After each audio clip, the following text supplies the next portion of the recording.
All right, we're gonna cover the 10 things you can do to master your sleep.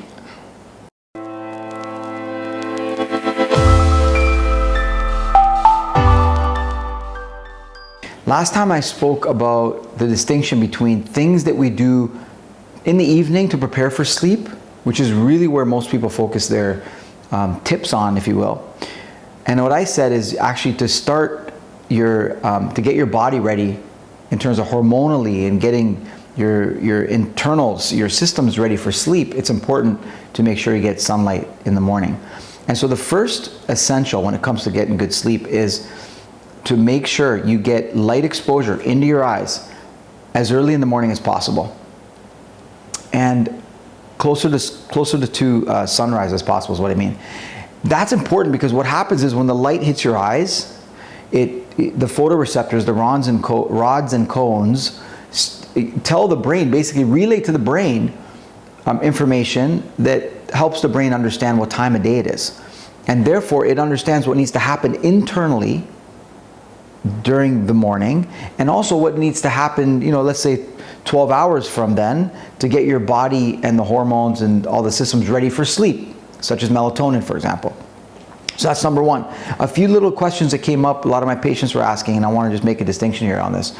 A few little nuances, they're very powerful though. One is you want to get direct sunlight. In other words, you need to go outside. You don't need to stare into the sun, but you need to be outside, naked eyes, getting exposed to light.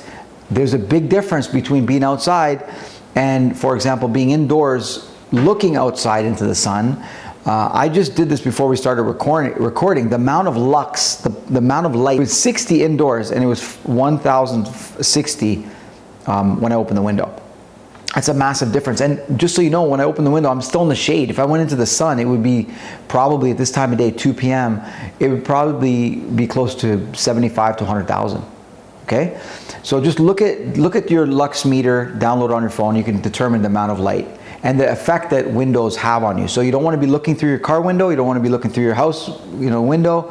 And you also do not want to be looking through sunglasses, okay? But you don't have to look directly into the sun. My kids go outside in the morning. First thing, they go outside and they take their phones and they play on their phones in the sunlight, okay? Just for, like I said, 10 minutes, last time 10 to 30 minutes it should suffice. Continuing on the topic of light, which is the first essential. So we start in the morning with light. In the afternoon, you want to again get light exposure because it desensitizes your eyes to light in the evening. And light in the evening, especially overhead lights, because your photoreceptors are on the lower part of your eyes, so they're really sensitive to light above us, which makes sense. It can inhibit some of the hormones that are responsible for you sleeping, namely melatonin. So in the daytime, you go outside, get some light exposure again, direct sunlight, and then in the evening, you want to actually reduce the amount of lights you have. You want to use table lamps such as this, and you don't want your children, for example, playing on their phones underneath a light in their room. So the other thing is the whole blue light idea. You want to stimulate your eyes with light in the morning. So the more light, the better. Phones, laptops, TVs, iPads, all that stuff is great. But at night, you want to reduce it. Whether it's blue light from your phone or any other light, you want to reduce that, okay? So that's the first thing with in terms of light sensitivity and light exposure, okay? The second thing is temperature. You got to get the temperature right in your room. When it's hot and humid, you toss and turn because you build up a sweat, not that kind of thing. So you want to make sure you get the temperature right. And that applies to what you're wearing. It also applies to the temperature of the room and whether you're under the blanket or not. If you're the kind of person that gets cold feet and the room is too cold for you and it may distract you from sleeping because you're trying to warm up your feet, what you could do is you could stuff some rice into a sock, believe it or not, throw it into the microwave for about a minute or so, and then you can actually put that in your feet so you actually be cuddling if you have no one to cuddle with. You can be cuddling with the socks. All right, and one more thing about the light exposure is that you may also want to use, like an eye shade or black out the windows too to get the room nice and dark. Okay, so light and temperature done. Third thing I want to talk to you about is sound. Many people have interrupted sleep because they hear the slightest sound. If you're very sensitive to sound, then you want to make sure you got the door closed, You got people know you're sleeping, and also if you need to, which I like to do, I like to use earplugs, and just to kind of tune things out. The earplugs can sometimes cause a problem in that it can cause you to be hypersensitive to your own sounds, such as when you're tossing and turning, when you're moving your head on the pillow, and also your heart rate. So you'll see how this is important later when we talk about things that you ingest. The next thing I want to talk about is breathing. We spoke in a previous YouTube video, please check it out, on the importance of diaphragmatic breathing and breathing from the diaphragm down here and not breathing from your chest. Now when you sleep, you want to continue doing that, but what you want to do is you want to make your exhalations longer than your inhalations, which stimulate the parasympathetic nervous system, the rest, relax nervous system, as opposed to lengthening your inhalation. So you would take an inhale through the nose and then exaggerate the exhale.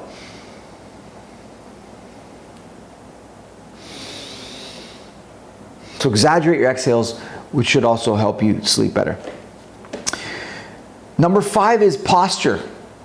You want to make sure you get the right pillow. You want to make sure the mattress is comfortable. You want to get your postures right so you can kind of lock in to that sleep posture. All right, because if you're uncomfortable and then you're having to adjust your pillow and adjust your posture and adjust your legs and all this kind of stuff, that could disrupt your sleep. So make sure you get your posture right. The next thing I want to talk to you about is meals and when you eat.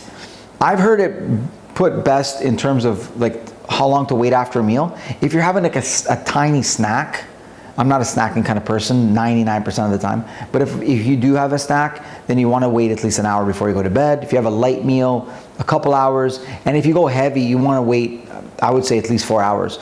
What that does, it disrupts your temperature. Your body actually, the temperature drops in your body when you're sleeping, and it peaks during the day. You'd imagine around 3, 5 p.m., just before dinner time, let's say, that's when your core temperature peaks. And then in the morning, in the middle of the night, just before you wake up at 4 or 5 in the morning, that's when it hits bottom. So your temperature is actually dropping as you sleep. And so it's really important that you don't consume heavy meals, because you may find it interrupts your sleep, not for the reasons most people think. It could disrupt your breathing. It could, make you uncomfortable with belching and burping and maybe going to the bathroom and that kind of thing. But it also disrupts your sleep because it affects your temperature. Next is heart rate. And I was speaking about this with earplugs, is if you have just exercised or done something active before going to bed, it may make it difficult for you to sleep because you're in sympathetic mode, right? You're in fight, flight, or flee mode. You're in, go out there and be active and chase your dream mode, and not rest, relax, and quiescence mode.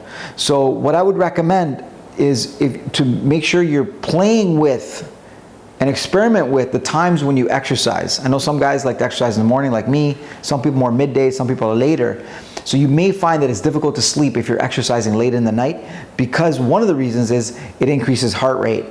And also what it can do is if you exercise late at night, it may cause you to eat, and there could be this kind of domino effect. So make sure you're playing with that and trying to reduce your heart rate before you go to bed by not exercising late.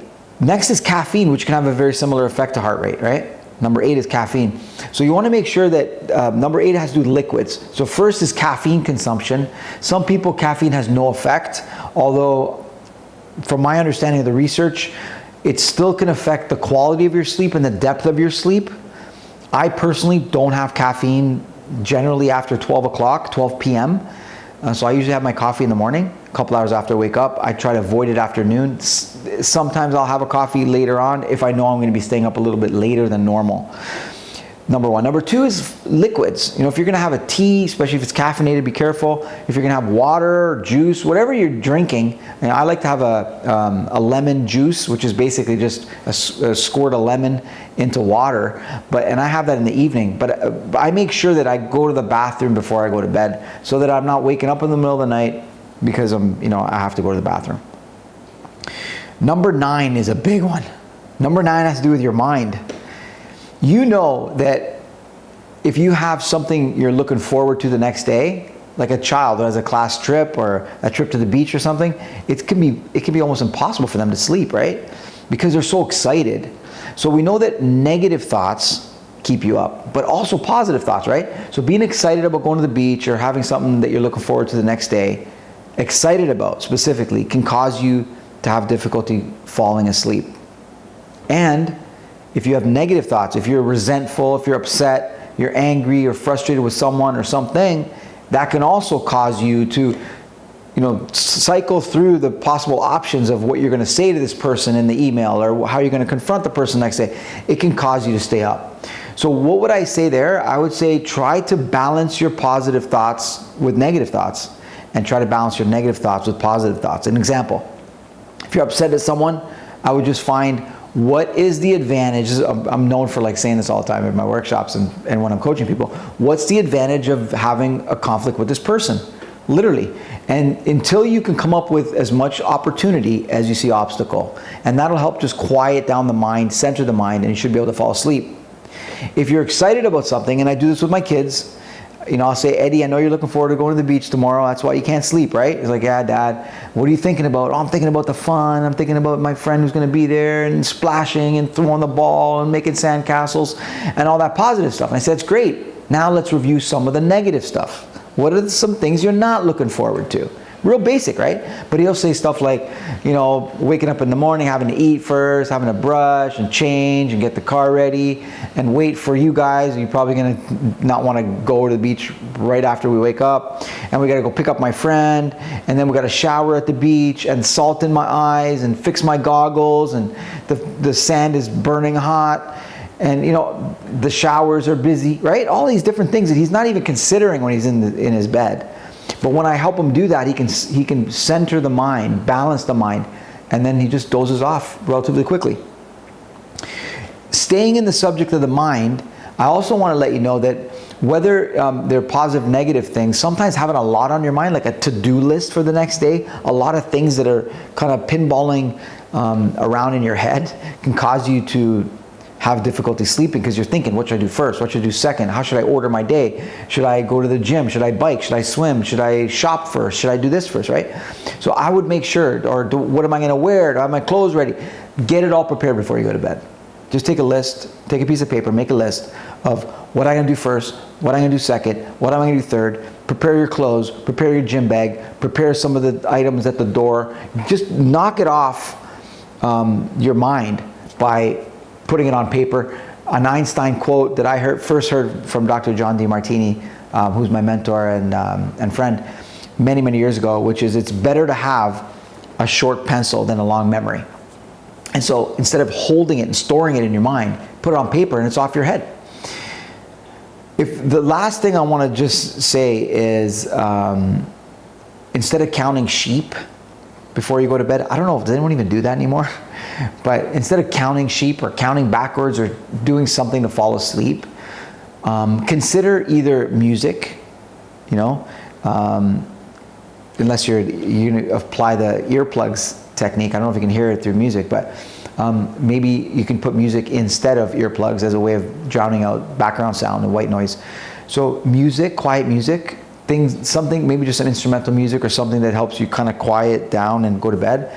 But also what you want to do with your mind, if you are going to be counting anything, is I'd be counting your blessings. I personally look at the day and I just think of all the things I'm thankful for, and all the people I appreciate, all the opportunities I was able to get exposed to, all the obstacles I was able to face. And yeah, I just be grateful. That's a great way to go to bed, because I always say that everybody wants to wake up inspired, wants to go to bed grateful, and in between chase a dream. So that's one way to go to bed grateful. Count your blessings. All right? Take care and hope you sleep well.